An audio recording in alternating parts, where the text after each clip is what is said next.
Poppy's as lovable as a real girl, and she talks like one, too. Hi, my name is Poppy.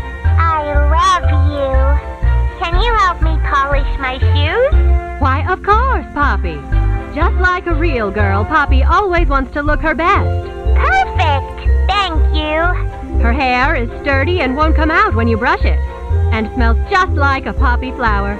Is there anything else you'd like to say, Poppy?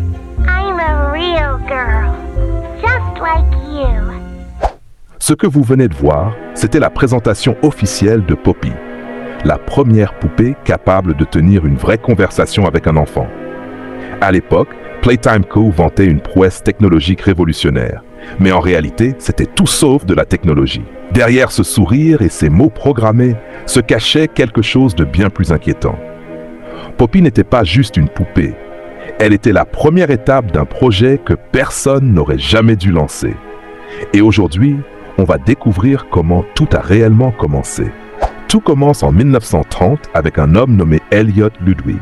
Son rêve? Divertir les enfants du monde entier. Il fonde alors Playtime Co., qui deviendra rapidement le fabricant de jouets le plus célèbre de son époque. Mais ce succès a un coût. Ludwig se consacre tant à son travail que sa femme, Molly, demande le divorce la même année. Pendant 20 ans, l'entreprise prospère mais peine à réellement innover. Le véritable tournant survient en 1950 avec la création de Poppy Playtime. Présentée dans une publicité d'époque, Poppy n'est pas une simple poupée. Elle peut parler et converser avec les enfants, une révolution pour l'époque. Le succès est immédiat. Elliott Ludwig révélera que la poupée est basée sur sa propre fille, Poppy. Il est d'ailleurs fortement sous-entendu que la technologie avancée de ces poupées provenait de leur nature organique, bien que cela n'ait jamais été confirmé. C'est aussi à ce moment-là que l'usine ouvre ses portes aux visites publiques pour 2,89 $. Les années 1960 marquent un tournant tragique. Un membre de la famille proche d'Elliott Ludwig décède. Tout porte à croire qu'il s'agit de sa fille, Poppy. C'est probablement à cette période qu'une version vivante de la poupée Poppy est créée en utilisant des parties organiques de sa fille décédée. Avant cela, l'entreprise menait déjà d'étranges expériences, tentant sans succès de réanimer des rats morts à l'aide de fleurs de pavot, censées détenir des propriétés vitales. Malgré ce deuil, l'entreprise continue de créer. La machine Make a Friend est construite par Ludwig lui-même en 1960. Bron le dinosaure arrive en 1971, suivi de Boxy Boo en 1966. C'est aussi à cette époque que Ludwig lance le programme des jeunes génies. L'un des candidats, un certain Harley Sawyer, se distingue par son talent et son absence totale d'éthique. Ludwig, voyant que Sawyer ne se soucie que du progrès et non de l'humanité, finit par le renvoyer, s'attirant une haine tenace de la part du jeune scientifique. Les années 1970 voient l'entreprise s'étendre. Ludwig fonde Playcare en 1976, un orphelinat installé directement dans l'usine, ainsi qu'une initiative d'adoption. Les années 1980 sont l'apogée commerciale de Playtime Co. En 1984, voulant créer un jouet qu'il serrait dans ses bras pour toujours, Ludwig lance Huggy Wuggy. C'est un triomphe absolu qui devient l'icône de la marque. Sa partenaire, Kissy Missy, est créée peu après, en 1985. C'est aussi à cette époque que Ludwig, vieillissant, invente le Grab Pack pour l'aider à se déplacer dans l'usine. Mais dans l'ombre, quelque chose se trame. En 1989, un orphelin de Playcare, Theodore Grumble, se met à parler à un ami imaginaire. Cet ami le pousse à voler des dossiers. Lors d'une tentative d'évasion planifiée par cet ami, Theodore utilise un Grab Pack 2.0, mais surcharge la main verte et se blesse mortellement.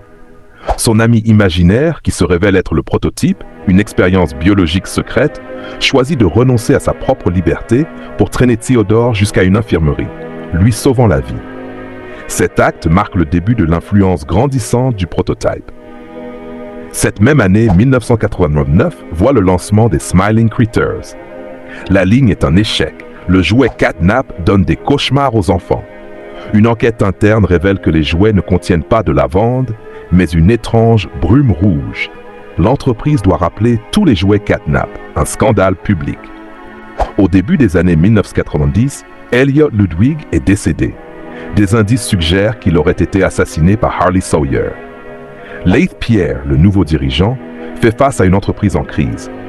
Le 15 janvier 1990, il prend une décision fatidique. Il réembauche Harley Sawyer, le docteur. Sawyer a une solution. L'initiative Bigger Bodies, corps plus grand. L'idée est de créer des versions géantes et vivantes des mascottes pour servir de main-d'œuvre et réduire les coûts. Pour ce faire, ils utiliseront les orphelins de Playcare. La Game Station est construite pour tester les enfants. S'ils réussissent, ils sont endormis grâce à la fumée rouge et subissent la procédure neurochirurgicale. Les expériences s'enchaînent. Boxy Boo, expérience 1060, est le premier succès en 1990, utilisé pour éliminer les employés curieux. Vient ensuite Huggy Wuggy, expérience 1160, chargée de la sécurité. En novembre 1990, c'est au tour de Theodore Grambel, l'orphelin sauvé par le prototype, de devenir l'expérience 1188, Catnap. Il devient le gardien de Playcare, utilisant sa fumée rouge pour endormir les enfants avant leur transformation.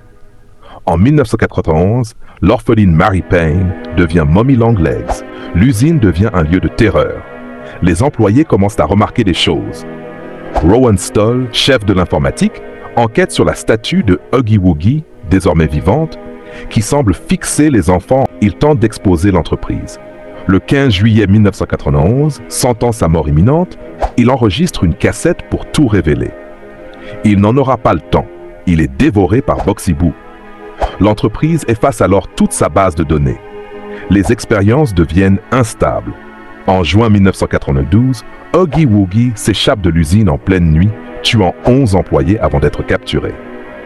En 1993, l'incident du théâtre, impliquant un incendie et des expériences en fuite, force l'entreprise à construire une prison dédiée. Le point de rupture est atteint le 8 août 1995. Le prototype, qui manipule les autres expériences depuis des années, notamment via son disciple dévoué Catnap, déclenche l'heure de la joie. C'est un massacre coordonné. Toutes les expériences Bigger Bodies se déchaînent et assassinent la quasi-totalité du personnel présent dans l'usine. Un employé, connu uniquement sous le nom de le joueur, The Player, est mystérieusement absent ce jour-là. Les jouets traînent les cadavres dans les niveaux inférieurs pour s'en nourrir. L'usine est fermée au monde extérieur. Après le massacre, une nouvelle société se forme dans les ruines. Catnap, loyal au prototype, enferme Miss Delight et ses sœurs enseignantes dans l'école. Affamée, Miss Delight devient folle, tue et mange ses sœurs pour survivre. Le prototype règne en maître. Les jouets qui lui sont loyaux, comme Catnap, sont récompensés par de la nourriture. Les hérétiques sont punis. Une résistance s'organise, menée par la poupée Poppy. Elle rassemble d'autres jouets, Doe the Dooman Woth des Smiling Critters survivants. Une guerre éclate en 1987, faisant des dizaines de morts parmi les jouets.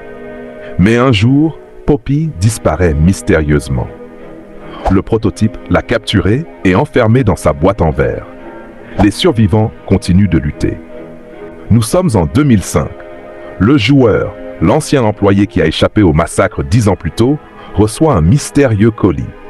Il contient une lettre affirmant que les employés disparus sont toujours dans l'usine, ainsi qu'une cassette VHS montrant une publicité de Poppy trafiquée. Poussé par la culpabilité ou la curiosité, le joueur décide de retourner à l'usine Playtime Co., abandonnée depuis une décennie. C'est là que le jeu commence.